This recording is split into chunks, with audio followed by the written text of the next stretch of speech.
Greetings from MIT Tandapura. Welcome to DCET 2020 online coaching.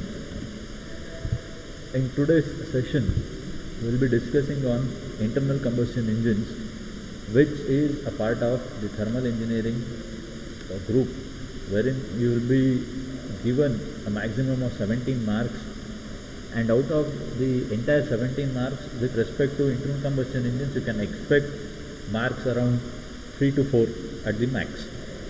So the syllabus from the DCET consists of definition of IC engine, the classification of IC engines, working principle of two-stroke petrol and diesel. Since the working principle is actually same, there is a very small difference between the petrol and diesel engine. And working principle of four-stroke petrol and diesel engine, rope brake dynamometer, and formulae for brake power, indicated power, mechanical efficiency, indicated thermal efficiency, brake thermal efficiency, and mean effective pressure. So problems can be given.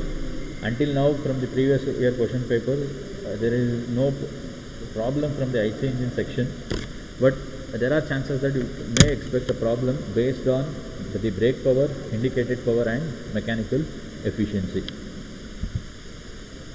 So we'll see what the definition of an IC engine is. So IC engine is nothing but an heat engine in which the combustion takes place inside the cylinder, or the product of the combustion directly goes to the cylinder, and the heat energy of the flue gas is converted into mechanical energy. So what does this mean? Combustion will happen inside, or the products of combustion will produce the work from the inside of the cylinder itself. The energy from the combustion will not be passed to a third medium like an air or a water. So whatever the combustion products are, they perform the actual work. Classification of IC engines, it is based on numerous factors, out of which some of the factors will be discussed here. So based on the thermodynamic cycles, it could be an Otto cycle or constant volume cycle. Generally the petrol engines, they work on Otto cycle. Diesel cycle, as the name suggests, for diesel engine, which works at constant pressure heat addition cycle. Dual cycle, where heat addition is at constant volume and also constant pressure. Types of fuel used, based on that you can classify the engines into petrol engine, diesel engine, gas engine, and bi-fuel engine, wherein mixture of two like biodiesels. So all these type of engines can also be present. Based on the methods employed to charging the fuel, it could be classified into naturally aspirated, compressed charging. So naturally aspirated are the petrol engines which work without any assistance to push the fuel into the cylinder. So from the atmospheric pressure, it is directly admitted into engine in naturally aspirated charging. In compressed charging, they are compressed to high pressure before passing it to the engine. Based on the number of strokes, it can be classified into two-stroke engine and four-stroke engine. Two-stroke engines now, with respect to the commercial vehicles, it is more or less obsolete. ಇಲ್ಲವೇ ಇಲ್ಲ. Four-stroke ಇಂಜಿನ್ಸ್ಗಳೇ ಇವಾಗ major ಆಗಿ work ಆಗ್ತಾ ಇರೋದು. So even ನಾವು we are moving to the electrical vehicles as well. Based on applications, stationary engines ಮತ್ತು mobile engine, stationary engines ಅಂತ classify ಮಾಡ್ಬೋದು. ಸ್ಟೇಷನರಿ ಇಂಜಿನ್ಸ್ ಅಂತ ಹೇಳಿದ್ರೆ ಒಂದೇ ಜಾಗದಲ್ಲಿ ಇಂಜಿನ್ ಇರುತ್ತೆ. ಮೊಬೈಲ್ ಇಂಜಿನ್ಸ್ ಅಂದರೆ it can be move from one place to the other. Based on the cooling of engines, since the combustion of fuel takes place, large amount of heat will also be created. ಸಿಕ್ಕಾಬಟ್ಟೆ ಕಾವು ಹೊರಗೆ ಬರೋದ್ರಿಂದ ಅದನ್ನು ಯಾವ ರೀತಿ cool ಮಾಡ್ತಾರೆ ಆ basis ಮೇಲೆ ಕೂಡ ಕ್ಲಾಸಿಫಿಕೇಷನ್ ಮಾಡ್ತಾರೆ. ಸೊ ಏನು ಕ್ಲಾಸಿಫಿಕೇಷನ್ ಮಾಡ್ತಾರೆ? Air cooled engines and water cooled. So air cool ಮಾಡ್ತಾರೆ, ವಾಟರ್ ಕೂಲ್ ಮಾಡ್ತಾರೆ. There is one more classification ಇವಾಗ ಆಯಿಲ್ ಕೂಲ್ಡ್ ಇಂಜಿನ್ಸ್ ಕೂಡ ಇದೆ. ಟೈಪ್ ಆಫ್ ಇಗ್ನಿಷನ್, ಸೊ ಯಾವ ರೀತಿ ಕಂಬಷನ್ ಪ್ರೋಸೆಸನ್ನು ಸ್ಟಾರ್ಟ್ ಮಾಡ್ತೀವಿ ಅದ್ರ ಬೇಸಿಸ್ ಮೇಲೆ ಕೂಡ ವಿ ಕ್ಲಾಸಿಫೈ. ಸೊ ಇಗ್ನಿಷನ್ ಅಂತ ಹೇಳಿದ್ರೆ ಈ ಬೆಂಕಿ ಹಚ್ಚೋದು ಅಂತ ಹೇಳ್ತಾರಲ್ಲ ಆ ಒಂದು ಅರ್ಥದಲ್ಲಿ. ಸೊ ಕಂಬಸ್ಟನನ್ನು ಹತ್ಕೊಳ್ಳೋದಕ್ಕೆ ಯಾವ ರೀತಿ ಪ್ರೋಸೆಸ್ ನಡೆಯುತ್ತೆ ಆ ಪ್ರೋಸೆಸ್ ಮೇಲೆ ಸ್ಪಾರ್ಕ್ ಇಗ್ನಿಷನ್ ಮತ್ತು ಕಂಪ್ರೆಷನ್ ಇಗ್ನಿಷನ್ ಇಂಜಿನ್ ಅಂತ ಡಿಫೈನ್ ಮಾಡ್ತೀವಿ. SI ಇಂಜಿನ್, CI ಇಂಜಿನ್ ಅಂತ ಕೂಡ ಕರಿತೀವಿ. ಸೊ SI ಇಂಜಿನ್ ಅಂತ ಹೇಳಿದ್ರೆ ಯಾವುದು, ಪೆಟ್ರೋಲ್ ಇಂಜಿನ್ಸ್ಗಳೆಲ್ಲ SI ಇಂಜಿನ್ಸ್ಗಳು. Compression ignition engine they generally refer to diesel engines based on speed. So high speed engine, medium speed engine ಮತ್ತು ಲೋ ಸ್ಪೀಡ್ ಇಂಜಿನ್ಸ್ಗಳಾಗಿ ಕ್ಲಾಸಿಫೈ ಮಾಡ್ಬೋದು. ಪವರ್ ಕೂಡ high power, medium power, low power ಈ ಥರ ಕೂಡ classify ಮಾಡ್ಬೋದು.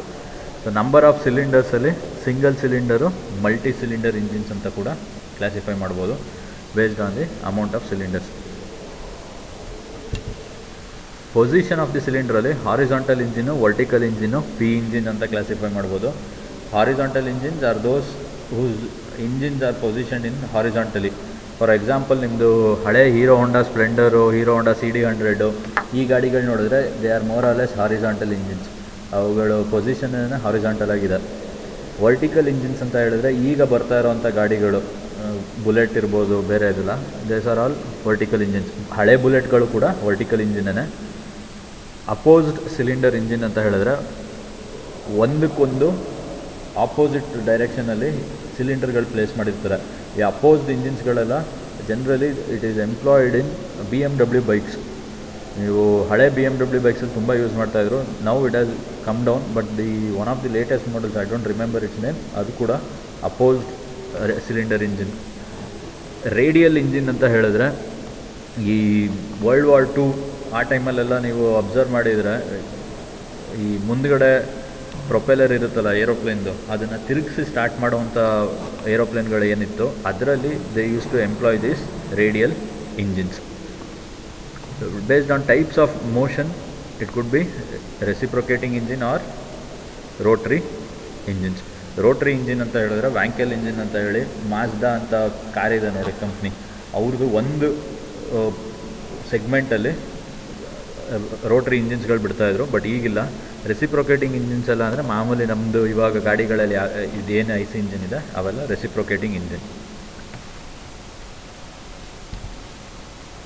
Coming to 2 stroke petrol engine.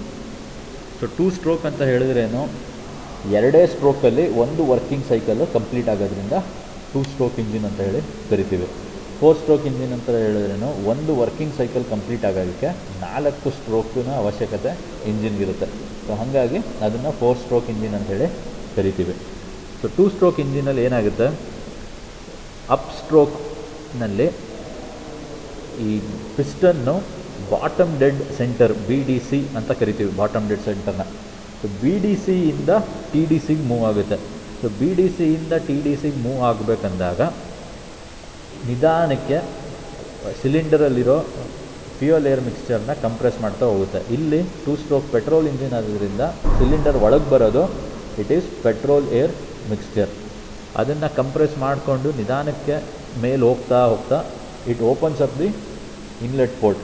So once the inlet port is open, fresh mixture of the fuel air is drawn in to the crank case.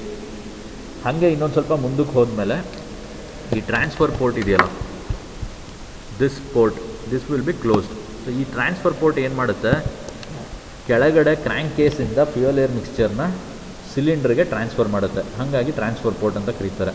So ಅದನ್ನು close ಮಾಡಾದ್ಮೇಲಿಂದ ಹೊಸ ಯಾವುದು fuel air mixture ಬರೋದಿಲ್ಲ. ಮೇಲಕ್ಕೆ ಹೋಗ್ತಾ ಹೋಗ್ತಾ compress ಮಾಡುತ್ತೆ fuel air ಮಿಕ್ಸ್ಚರ್ನ.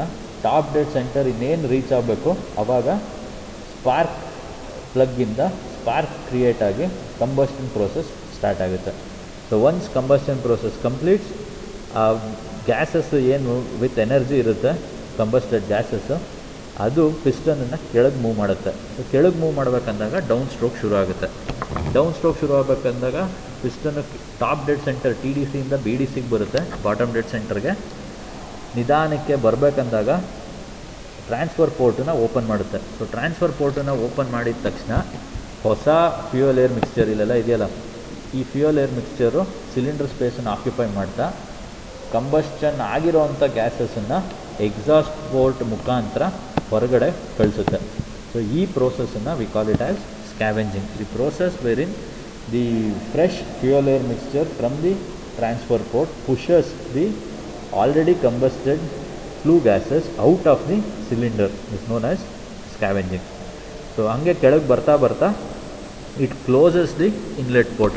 So intake port close ಮಾಡಿದ ತಕ್ಷಣ ಹೊಸ fuel air mixture ಬರೋದಿಲ್ಲ and piston will compress the already present fuel air mixture in the hermetically sealed crank case. So this completes the second stroke. So ಎರಡು ಸ್ಟ್ರೋಕಲ್ಲೇನೆ ಒಂದು complete working cycle, fuel ಒಳಗೆ ಬಂದು combustion ಆಗಿ ಹೊರಗೆ ಹೋಗೋದು ಇಷ್ಟೂ ಮುಗಿಯುತ್ತೆ. Hence we call it as 2 stroke engine. So ಇಲ್ಲಿ scavenging is something which is very important. So scavenging ಅಂತ ಹೇಳಿದ್ರೇನು, ಹೊಸದಾಗಿ ಬರ್ತಾ ಇರೋ ಒಂದು fuel air mixture already combustion ಆಗಿರೋವಂಥ ಫ್ಲೂ ಗ್ಯಾಸಸ್ನ ಹೊರಗಡೆಗೆ ಕಳಿಸುತ್ತೆ.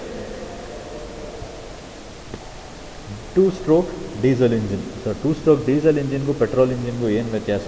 There is only one difference, the way fuel is injected in to the cylinder.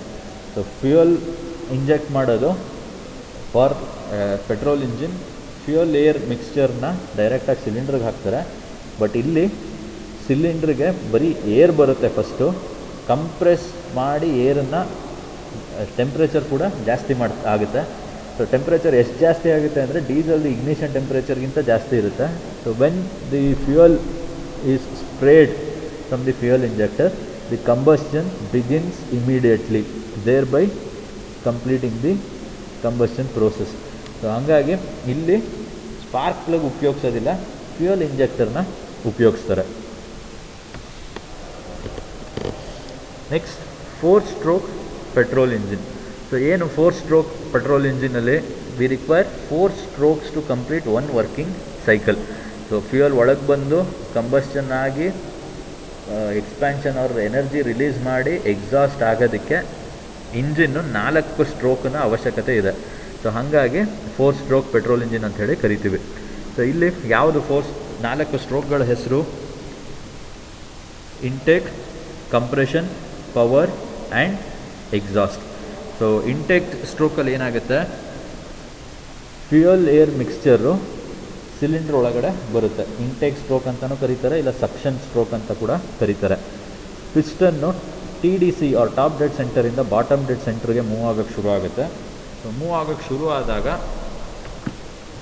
Inlet ವಾಲ್ವು open ಆಗುತ್ತೆ. ಇಲ್ಲಿದೆಯಲ್ಲ ವಾಲ್ವ್, ಇದು ಓಪನ್ ಆದಮೇಲೆ ಇಲ್ಲಿಂದ ಫ್ಯೂಯಲ್ ಏರ್ ಮಿಕ್ಸ್ಚರ್ ಒಳಗೆ ಬರುತ್ತೆ.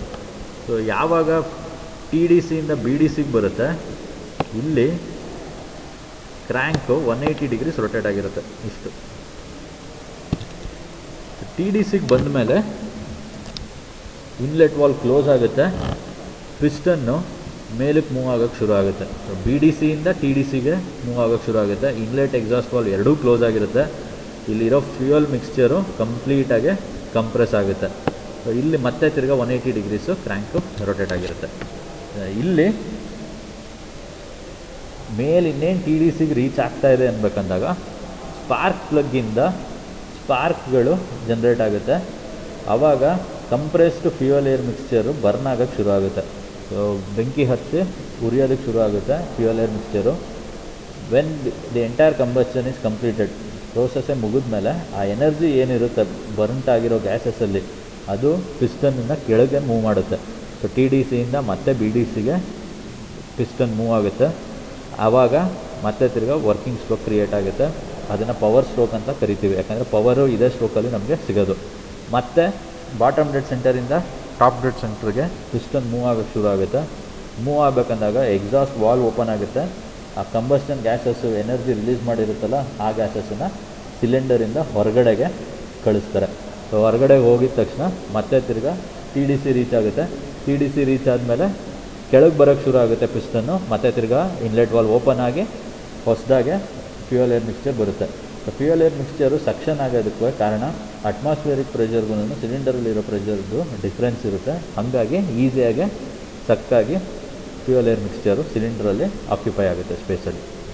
So the 4 strokes, intake stroke, compression stroke, power stroke and exhaust stroke constitutes the 4 stroke engine.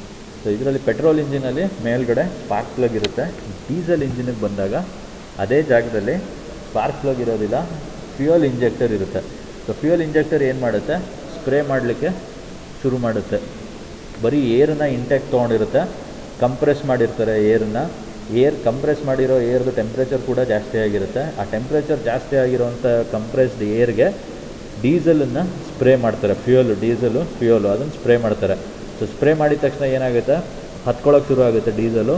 So ಉರಿದ ಮೇಲೆ ಅದ್ರದ್ದು energy ಎಲ್ಲ ಏನಿತ್ತು ಗ್ಯಾಸಸಲ್ಲಿ ಅದು ಪಿಸ್ಟನ್ ಕೆಳಗಡೆ ಮೂವ್ ಮಾಡುತ್ತೆ. ಮತ್ತು ತಿರ್ಗಾ ಮೇಲಿಗೆ ಪಿಸ್ಟನ್ ಮೂವ್ ಆಗಬೇಕಂದಾಗ ಆ ಗ್ಯಾಸಸನ್ನು ಸಿಲಿಂಡರಿಂದ ಹೊರಗೆ ಕಳಿಸ್ತಾರೆ. ಸೊ ಇದು ಮತ್ತೆ ತಿರ್ಗಾ 4 ಸ್ಟ್ರೋಕ್ ಬೇಕು 1 ವರ್ಕಿಂಗ್ ಸೈಕಲ್ ಕಂಪ್ಲೀಟ್ ಮಾಡೋಕ್ಕೆ. ಆದರೆ ಇಲ್ಲಿ ಸಕ್ಷನ್ ಆಗೋದು ಬರೀ ಗಾಳಿ ಅಷ್ಟೇ, ಏರ್, ಆ್ಯಂಡ್ ಅದರದ್ದು ಕಂಪ್ರೆಷನ್ ಮಾಡಿ ಮೇಲ್ಗಡೆಯಿಂದ ಸ್ಪಾರ್ಕ್ ಪ್ಲಗ್ ಇರೋದಿಲ್ಲ, ಫ್ಯೂಯಲ್ ಇಂಜೆಕ್ಟರಿಂದ ಫ್ಯೂಯಲ್ನ ಸ್ಪ್ರೇ ಮಾಡ್ತಾರೆ. So this is the only difference. Next rope brake dynamometer. So rope brake dynamometer ಏನಕ್ಕೆ ಯೂಸ್ ಮಾಡ್ತಾರೆ ಅಂದರೆ, ಇಂಜಿನಿಂದ ಎಷ್ಟು ಪವರ್ ಔಟ್ಪುಟ್ ಆಗ್ತಾ ಇದೆ, ಟಾರ್ಕ್ ಎಷ್ಟು ಹೊರಗೆ ಬರ್ತಾ ಇದೆ, ಅದನ್ನು measure ಮಾಡಲಿಕ್ಕೋಸ್ಕರ rope brake dynamometer will be used. So rope brake dynamometer, it consists of in this rope brake dynamometer engine ಶಾಫ್ಟಿಂದ ಟಾರ್ಕ್ ಮೆಜರ್ ಮಾಡೋದಕ್ಕೋಸ್ಕರ ಯೂಸ್ ಮಾಡ್ತೇವೆ. ಸೊ ಶಾಫ್ಟ್ ಏನಿದೆ ಅದನ್ನು ಒಂದು ಡ್ರಮ್ಮು ಕನೆಕ್ಟ್ ಮಾಡಿರ್ತಾರೆ. ಡ್ರಮ್ ಸುತ್ತ there will be a rope wounded and then it will be connected to a spring balance. Now there will be a load applied as well. Spring though elastic constant ಏನಿದೆ, it will be represented by an S, and the load applied will be represented by W. Once the crank shaft rotates the connected shaft to the drum, ಯಾವಾಗ you apply weight, there will be frictional force resisting the rotational movement of the drum. So ಇದು ಎಲ್ಲಿ ತನಕ proceed ಆಗುತ್ತೆ, until and unless the force or the torque that is acting, the force that you apply which results in a torque, ಅದು ಯಾವಾಗ ನಿಮ್ಮದು ಶಾಫ್ಟ್ದು ಟಾರ್ಕ್ಗೆ equal ಮತ್ತು ಆಪೋಸಿಟ್ ಆಗುತ್ತೆ, then the rotation will be reduce. ನಾವು this will be used as a measurement of the torque coming out of the engine. So ಇದು rope brake dynamometer ನಿಮಗೆ ಎಲ್ಲಿ ಯೂಸ್ ಆಗುತ್ತೆ, from the calculation perspective. When you want to calculate the brake power, you should know the values of what WS and the drum diameter and rope diameter ಅವೆಲ್ಲ ಗೊತ್ತಿದ್ರೆ break power calculate ಮಾಡೋಕ್ಕೆ it will be easier. So coming to the different types of power, indicated power ಅಂತ ಹೇಳಿದ್ರೆ it is the power produced inside the cylinder. So what is inside the cylinder? The combustion of fuel which results in the energy release, ಅದನ್ನು ನಾವು we say it as indicated power. But ಈ ಕಂಪ್ಲೀಟಾಗಿ ಕಂಬಸ್ಟನ್ನಿಂದ ಸಿಗೋವಂಥ ಒಂದು ಪವರ್ನ utilise ಮಾಡ್ಕೊಳ್ಳೋದಕ್ಕೆ ಆಗೋದಿಲ್ಲ. Some amount of losses will be there due to friction ಮತ್ತು ಮೆಕ್ಯಾನಿಕಲ್ ಕಾಂಪೋನೆಂಟ್ಸ್ ಮೂವ್ ಮಾಡೋದಕ್ಕೆ, ಇನರ್ಷಿಯಲ್ ಫೋರ್ಸಸ್ನ ಮೂವ್ ಮಾಡೋಕ್ಕೆಲ್ಲ. So this is known as indicated power, where the entire power is generated inside the cylinder itself. So ಅದು formula, ಅದು problem solve ಮಾಡೋಕ್ಕಂದಾಗ will be using the same. So coming to brake power, it is the power developed by the engine at the output shaft. So this is the net power which will be available for usage. So net power available at the crankshaft measured the crankshaft where a dynamometer will be used to measure. So thermal efficiency anta helidre, it is defined as the ratio of power developed by the engine to the heat supplied by the fuel in the same interval time. So ಏನು power output ಅಂತ ಹೇಳಿದ್ರೆ, ನಿಮಗೆ ಹೊರಗಡೆ ಏನು ಸಿಗ್ತಾ ಇದೆ power ನೀವು fuel supply ಮಾಡಿರೋದಕ್ಕೆ, ಅದರದ್ದು ratio multiplied by 100. So next, depending upon this, since we are more concerned with the brake power, since it is the useful power for us, not the indicated power, we say the brake power, or we consider the brake power for calculating the brake thermal efficiency. So ಇಲ್ಲಿ indicated thermal efficiency ನಾವು calculate ಮಾಡ್ತೀವಿ ಯಾವಾಗ, by using the indicated power. Next, friction power. Friction power is defined as the friction between, or the power lost in friction between the moving parts of the engine. So this friction power is essentially almost equal to the difference of indicated power and brake power. Next, mechanical efficiency. It is defined as the ratio of brake power and the indicated power. So brake power divided by indicated power multiplied by 100 will give you the mechanical efficiency. Mean effective pressure, it is defined as the hypothetical pressure which acts on the piston constantly throughout its stroke. Now these are the formulas that will be utilized for solving the problem. You can go through this. I have given the same set of formulas in the course material as well. So brake power, depending upon the type of dynamometer that we use the respective formula. So torque is given by 9.81 by 1000 W into R kilonewton meter, where W will be in kg and R will be in meter. The rest of the formulas were discussed in the definition section itself. So we will take up one problem. A single cylinder 2-stroke IC engine has a piston diameter of 105 mm and stroke length of 120 mm. The mean effective pressure is actually 6 bar. So if the crankshaft speed is 1500 rpm, calculate the indicated power of the engine. So first we will take down the data. The diameter of the piston, we will assume it to be the same for diameter of the cylinder, because there is a very small difference between the diameter of cylinder and diameter of piston. Stroke length is 120 mm, I will convert it into meters, 0.12 meters. Mean effective pressure is given by 6 bar, crankshaft speed is given by 1500 rpm. We will calculate the area of the cylinder first. So cylinder area pi d square by 4, as I told you, d we take the diameter of the piston, since it is only a very small decrement in the area of the piston compared to the cylinder. We will get A as 8.66 into 10 power minus 3. So indicated power anta bandaga IP equals PM LAN ISP by 60. ಅದರಲ್ಲಿ I is 1, single cylinder ಆದ್ರಿಂದ I value 1 ಇರುತ್ತೆ. S 1 for 2 stroke. P value is 100 since PM is in bar. Substituting this, we will obtain indicated power as 15.59 kilowatts. Similarly, we will calculate the brake power output of a single cylinder 4-stroke petrol engine which is running at a speed of 400 rpm. The load on the brake drum is 24 kg and the spring balance reads 4 kg. The diameter of the brake drum is 600 millimeters and the rope diameter is 30 mm.